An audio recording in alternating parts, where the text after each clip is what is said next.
বানাবো খাসির মাংসের চর্বি দিয়ে ঘুগনি। তার জন্য এখানে মটর আর আলুটাকে আমি সিদ্ধ করে নিয়েছি। তারপর এখানে একটা মশলা বানিয়ে নেবো। রসুন, আদা আর কাঁচা লঙ্কাটাকে পেস্ট করে রেখে দেবো।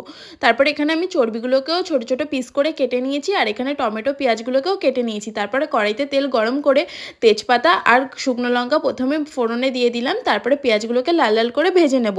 তারপর টমেটো কুচিগুলোকে দিয়ে পরিমাণ মতো লবণ, হলুদ গুঁড়ো, লঙ্কার গুঁড়ো, জিরের গুঁড়ো আর একটু চিনি দিয়ে ভালো করে নাড়িয়ে চাড়িয়ে দিয়ে দেবো বেটে রাখা মশলাটা। ভালো করে মশলাটা কষিয়ে নিয়ে তেল ছাড়বে যখন, তখন চর্বিগুলোকে দিয়েও ভালো করে কষিয়ে নেবো। আধ ঘন্টা মতো আমি কষিয়ে নিয়েছিলাম। তারপরে সিদ্ধ করা মটর আর আলু সেদ্ধটাকে দিয়ে দেবো। দিয়ে ভালো করে আবারও কষিয়ে নেবো 5-10 মিনিট। তারপরে কষানোর পরে পরিমাণ মতো জল দিয়ে ঢেকে আমি সিদ্ধ করে নেবো। যখন ফুটে আসবে তখন আমি গরম মশলা দিয়ে নামিয়ে নেবো। তো আমি এখানে একটা বাটিতেও ঢেলে নিলাম। দেখো দেখতে কি সুন্দর হয়েছে না? খেতে কিন্তু দারুণ হয়েছিল। আর শীতের দিনে কিন্তু এরকম গরম গরম ঘুগনি খেতে দারুণ লাগে।